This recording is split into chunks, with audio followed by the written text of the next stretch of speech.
नमस्कार, आप मुझे देख रहे हैं एमएनएस न्यूज लाइव पर। खबरों की शुरुआत करें इससे पहले एक नजर आज की हेडलाइंस पर।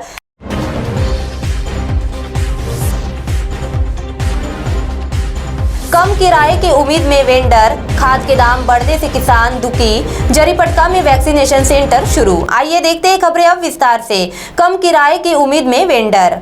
एसटी बस स्टैंड पर बने दुकानों को लेने के लिए कई वेंडर इंतजार कर रहे हैं। एसटी महामंडल ने पिछले साल ही इन दुकानों को आवंटन के लिए वेंडर निकाला था, लेकिन किराया ज्यादा होने की वजह से खरीदार नहीं मिले।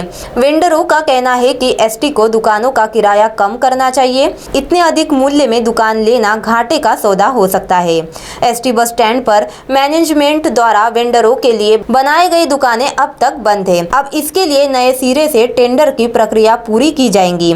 इससे पहले भी एक या दो बार इन दुकानों के आवंटन के लिए टेंडर की प्रक्रिया की गई थी, लेकिन रकम ज्यादा होने की वजह से किसी ने इसे लेने के लिए दिलचस्पी नहीं दिखाई थी, जिसके कारण यह प्रक्रिया आज तक अटकी है। अब कोरोना का दौर चल रहा है, ऐसे में यह प्रक्रिया अब लॉकडाउन खत्म होने के बाद से ही शुरू होने की उम्मीद जताई जा रही है। तो वही दूसरी ओर खाद के दाम बढ़ने से किसान दुखी। देश की अर्थव्यवस्था कृषि पर निर्भर है, बावजूद इसके सरकार की गलत नीतियों से खाद तथा उर्वरकों के दाम बढ़े हैं। खाद के दाम कम करने की मांग किसानों द्वारा की जा रही है। ऐसा नहीं होने पर विभिन्न संगठनों व राजनीतिक दलों द्वारा आंदोलन की चेतावनी भी दी गई है। कोरोना संकट के चलते किसानों को आर्थिक समस्या का सामना करना पड़ रहा है और खरीफ तैयारियां भी करनी है। ऐसे में खाद के दामों में बेतहाशा वृद्धि हो गई है। कोरोना काल में किसानों को राहत देने के बजाय परेशान किया जा रहा है। कोरोना नियंत्रण के लिए लॉकडाउन लगाते समय उचित नियोजन नहीं किया गया, जिससे सब्जी उत्पादक किसानों को नुकसान उठाना पड़ रहा है। किसानों की उत्पादन लागत भी नहीं निकल रही है। वहीं अब खाद के दाम बढ़ा दिए गए हैं, इससे किसानों को भारी आर्थिक समस्या का सामना करना पड़ रहा है। तो वही तीसरी ओर जरीपटका में वैक्सीनेशन सेंटर शुरू।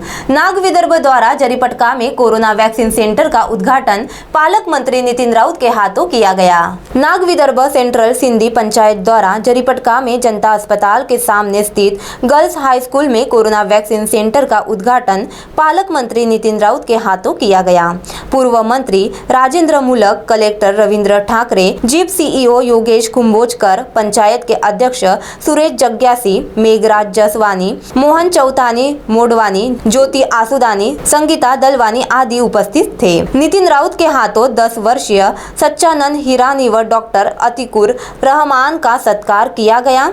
राउत ने कहा कि कोरोना काल कब तक चलेगा पता नहीं। रोज कई चुनौतियां सामने आ रही है, जिसका हम सामना कर रहे हैं। फिलहाल कोरोना से सुरक्षा का सर्वाधिक उपयुक्त उपाय वैक्सीन है। अब आप हमारे चैनल को ऐप पर भी देख सकते हैं। प्ले स्टोर में जाकर एमएनएस हिंदी लिखें और ऐप डाउनलोड करें। साथ ही साथ आप हमारे फेसबुक पेज को भी लाइक कर सकते हैं और उन पर भी खबरें देख सकते हैं। लिंक ट्विटर, हाइक, इंस्टाग्राम पर भी आप हमारी खबरें देख सकते हैं। आप हमारे चैनल को यूट्यूब पर भी देख सकते हैं और इसे यूट्यूब पर सब्सक्राइब करना ना भूले। अब फिलहाल वक्त आ चला है एक ब्रेक का। ब्रेक से लौटने के बाद देखते हैं देश और दुनिया की तमाम कुछ खास खबर। धन्यवाद।